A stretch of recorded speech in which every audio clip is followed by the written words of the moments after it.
Hi guys, welcome to How to Solutions YouTube channel. In today's video, I'm going to show you how you can get Pokemon Team filter on Instagram. Before getting into this video, subscribe to our YouTube channel and click on the bell icon. The first step you need to do is to open Instagram.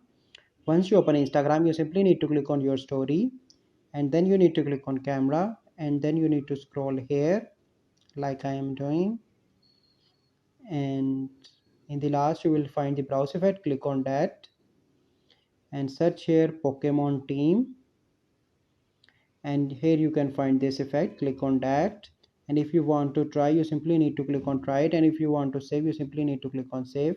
So let me try it. So this is the effect, and you can try this according to your choice. So this is a process by which you can get Pokemon Team filter on Instagram. I hope you find this video helpful. If you find this video helpful, must like this video, subscribe to our YouTube channel for future videos. We'll see you in the next video. Thank you. Have a good day.